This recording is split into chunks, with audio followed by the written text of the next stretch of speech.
We returning the truck tonight. The truck goes back tonight. It's the end of our relationship with this rental.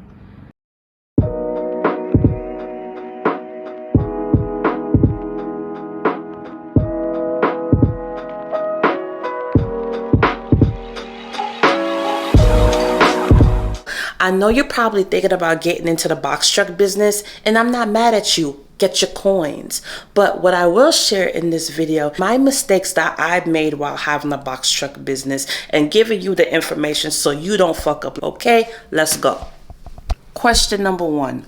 Why do you even want to get into the box truck business? What is your big why? For me, I wanted to stay at home with my daughter. Being a stay-at-home mom has always been my goal, my motive, and my fuel for me to be an at-home entrepreneur. So I could be present with my daughter in her early stages of growing up. What's your reason why? Don't get into this business because you see the load boards. Don't get into this business because you see the hype. Don't get into this business because you just money hungry. Keep in mind there's other factors that play into this bigger scheme of having a box truck business. When I got into box trucking, I have $5,000 or so that I had in order for me to start up the business. That money went to insurance, down payment, went into my enterprise rental, 3 stacks, like y'all seen in one of my videos. If you have not watched that video, go ahead and watch that. I paid $3,000 for me to get that enterprise rental. And guess what? You're not getting that back. You don't get that money back until you're in that rental for a year. Have you some funds. Have you some funds. And I'm talking anywhere between 10 racks. If you want to be good, 10 racks. Have that saved up because that will go towards rainy days.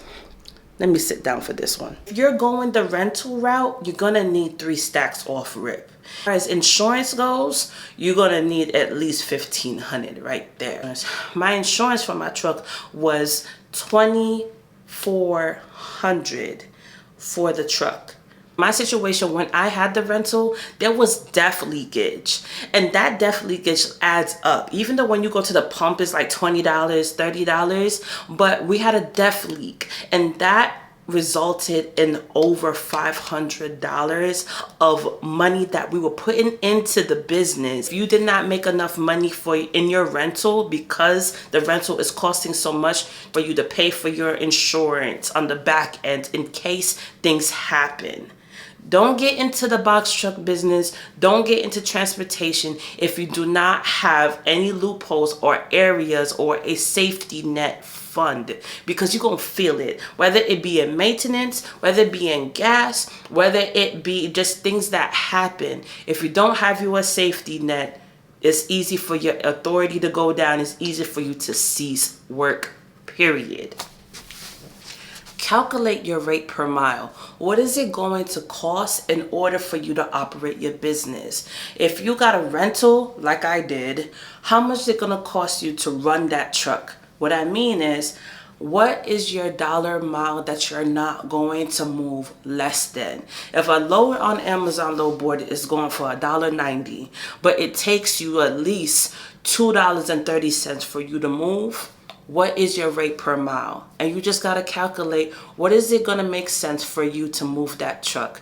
Because it's not smart for you to book a load and you're not understanding your rate per mile, and you go and do that load and you're not making any money. Keep that in mind.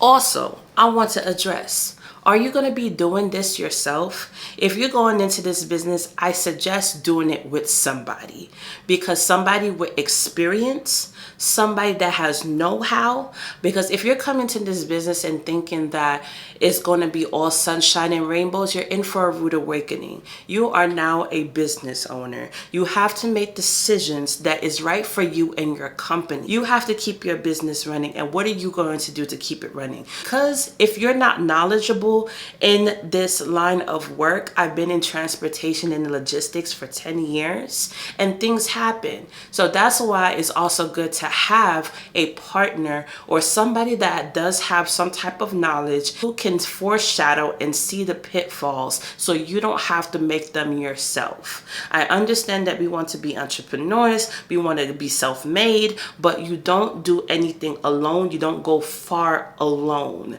because somewhere where you may be lacking may be somebody else's strong suit. So my suggestion is team up with somebody that does have experience, some type of mentor that could guide you in the right steps, in the right way of doing things, so you don't make those mistakes and end up spending thousands of dollars repairing all of the mistakes that you have made.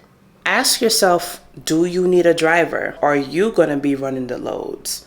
And if you do hire somebody, how much of that are you going to be paying your driver to run these loads? Who is going to dispatch for you? Who is going to book those loads? Amazon, the good loads come in at night. Are you going to be up at night picking those loads and calculating the rate per mile? The more you have a plan, the more that you own your vehicles, the more you'll be able to see a profit margin. Rental companies allow us to fall for the okie doke. They'll say, yeah, we'll put you in a rental, but we need $3,000 up front. And then also over a certain amount of mileage, we're going to charge you 20 cents per mile, 16 cents per mile. So if you did a OTR run that has 1,500 miles that you put on that truck, calculate how much miles is it going to be in addition on top of the 20 cents per mile. 20 cents times 1,500, 1,600, whatever it may be, that adds up. Is your business in the financial standing where you can pay $1,200 a week because you went over in miles? So keep that in mind when you're booking these rentals. Keep that in mind when you're booking these loads. Keep in mind, it's down to the numbers. It's all a number game. Don't get starry-eyed and bushy-tailed and all of that. Keep your eye on your money. Keep your eye on your books. Monitor your bank accounts and be about your money. Be about your business. Because if you're not about your business and you're going into the hype, you're going to end up turning in that truck. That's my lesson. Okay? So if you yourself is not able to run this truck 7 days a week, I suggest you team up with somebody that you trust, like I mentioned in the last bullet point, to keep things running. Because just being over the road, period, can be taxing on you. And you have to also keep in mind your ELD and that you're not going over your service hours. OTR versus Amazon Relay. With OTR, you have to play the game. You have to be a little bit more cutthroat because these brokers are not playing with you. They're all about their pockets and you got to be about yours too. So the way that you can ask for more money, do you have E-Track? Do you have these different things that's going to make you more appealing so they could give you more money? Are you able to reach to the destination earlier than the appointed time? There has to be different perks for brokers to say, you know what, I'm going to give you a little bit more money. Okay?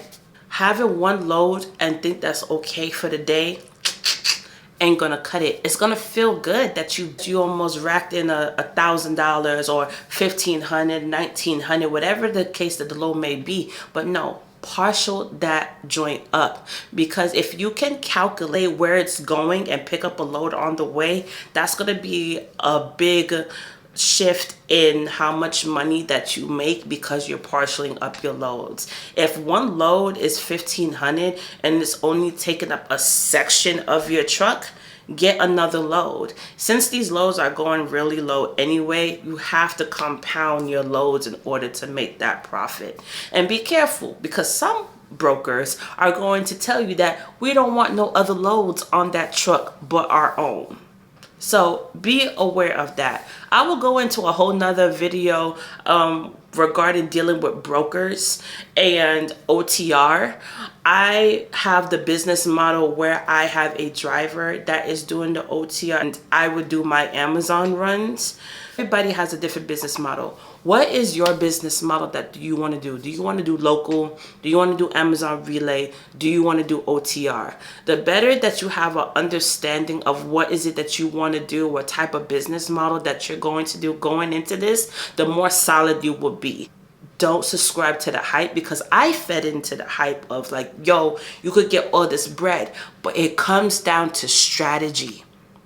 It comes down to what is your vision for your company. Do you want to do hot shot? Do you want to do dump trucks? It's all about what market and what niche do you want to go into. So let's go into the recap, shall we? Why do you want to do this business? Calculate your rate per mile. Do you have any investment funds for a rainy day? Do you have a team partner that you could depend on to give you insight and knowledge on what to do and what not to do in this situation or in this industry? Do you want to go OTR? Do you want to do Amazon Relay? What business model do you have in mind? Balance life and business. Dump calls is going to come in. Any fires you have to put out. All right, so let's continue. And my final takeaways: when you're doing an Amazon load, even doing OTR runs, keep in mind your deadhead miles. You have to deadhead back unless you have another load. And if you are going to get another load, keep in mind your hours of service. So what led to me giving back my rental was my overhead. It was just too high. Granted, I was spending anywhere between $600 and $1,000 a week. I had a rental.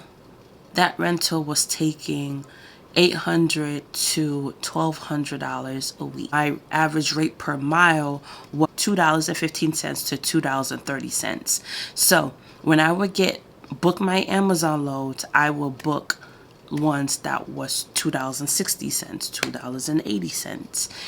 That which made sense for my company. But what ultimately led to me returning the rental was my overhead was just too high for me to reap any type of benefit in regards of profitability. In addition to my services, the DAT load board. This is going to be a whole nother video, but these are things that you should know and be aware of before getting into trucking, transportation, box truck. Know your business, know your business model, know yourself. If you got this far in the video, write entrepreneur life. On this entrepreneur journey towards my personal freedom to be that stay-at-home mom and establish wealth for my lineage, me and my daughter. So thanks for watching, y'all. Like and subscribe. I'm out. Peace.